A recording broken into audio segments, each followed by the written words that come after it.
परिवहन विभाग के सामने चल रहे डंपर यूनियन के धरना प्रदर्शन को लेकर परिवहन अधिकारी मक्खनलाल जांगीर ने बताया कि अवैध खनन व ओवरलोड परिवहन के खिलाफ उचित व औसत कार्रवाई की गई। जिन वाहनों की छूट देने के बावजूद बकाया राशि जमा नहीं करा गई, उनकी आरसी को निरस्त कर दिया गया। वहीं धरना प्रदर्शन में उनके खिलाफ अमर्यादित भाषा की निंदा करते हुए उन्होंने पूर्व विधायक गुड्डा पर भी गंभीर आरोप लगाए हैं। देखिए, माननीय यशस्वी मुख्यमंत्री श्रीमान भजनलाल जी शर्मा जी का ये प्रिय सपना है कि अवैध खनन और ओवरलोड परिवहन दोनों पर जो है अंकुश लगाया जाए और सख्त कार्रवाई की जाए। इस क्रम में ई रवाना के चालान जनरेट होते हैं, जो कि खान विभाग एवं परिवहन विभाग के आपस में साइट सॉफ्टवेयर लिंक हैं, उससे वो तैयार होते हैं। जब खान विभाग की तरफ से ई रवाना जनरेट होता है, उस समय उसमें ये बात भी साथ में जुड़ती है कि कोई गाड़ी कितनी ओवरलोड है, उसकी सूचना हमारे पास आती है, सॉफ्टवेयर पर आती है। इसमें जो साल भर के चालान बकाए थे, बहुत सारे वाहनों में बकाए थे।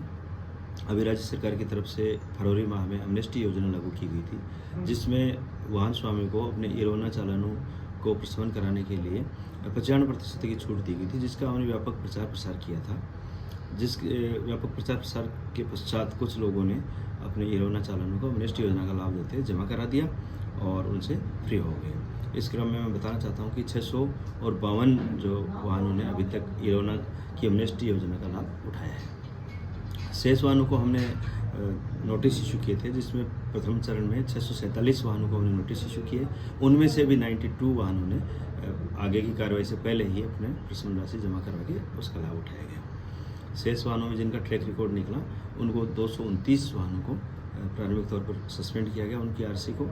और उनमें से मैं बताना चाहता हूँ कि आज दिनांक तक 36 वाहनों ने अपने प्रशमन राशि जमा करा के एमनेस्टी योजना का लाभ उठाते हुए अपने चालानों का निस्तारण करवा लिया है और अपनी गाड़ी का इंस्पेक्शन करा के अपनी आरसी बहाल करवा ली गई है। वर्तमान में 193 जो वाहन हैं वो और सस्पेंडेड हैं।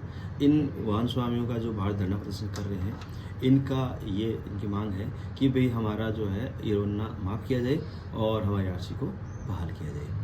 चूँकि इनके द्वारा कई प्रकार के आरोप भी लगाए जा रहे हैं, मैं बताना चाहता हूं कि जो भी कार्रवाई हुई है वो विभागीय निर्देशों और नियमों के अंतर्गत हुई है और राजहित तथा जनहित में वो कार्रवाई की गई है। सरकार की तरफ से झुंझुनू जिले में ई रवाना से 223 करोड़ रुपए की राशि बकाया थी, जिसमें सरकार ने 95% छूट जो घोषित की और उसके पश्चात 11 करोड़ 75 लाख रुपए की राशि बकाया निकल रही थी, जिसके लिए ये सख्त कार्रवाई किया जाना आवश्यक था।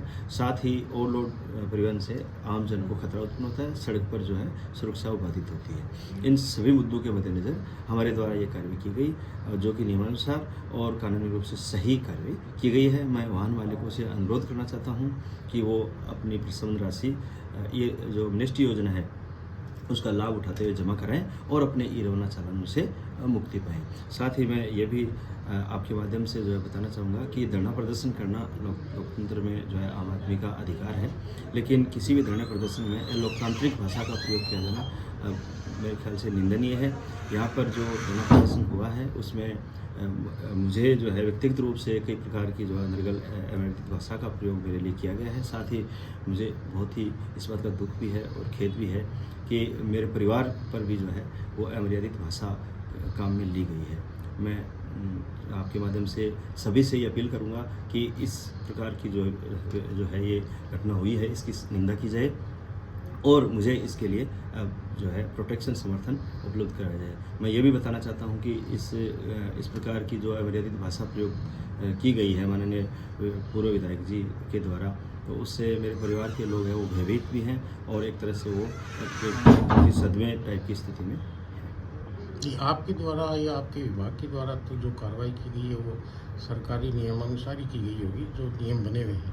जी, ये मैंने आपको बताया है कि हमने नियमानुसार कार्रवाई की गई है और उसके अनुरूप ही जो है सारा काम। तो फिर धरना प्रदर्शन जो करने वाले लोग हैं, उनका यहाँ धरना प्रदर्शन करना कहाँ तक उचित है, या फिर इनका धरना प्रदर्शन कोई सरकार के समक्ष कोई जयपुर या किसी अन्य स्थान पे हो, क्या मानते हैं? देखिए, इसके बारे में तो मैं कुछ नहीं कह सकता, ये तो इन लोगों का खुद का लुकआउट है। बाकी जो भी चीज़ें मेरे से इन्होंने जानना चाहा है, मैंने इनको अवगत करवाया है और आप मीडिया बंधु भी जिन्होंने मेरे से जो चीज़ें जानना चाहिए मैंने आपको अवगत करवाया है।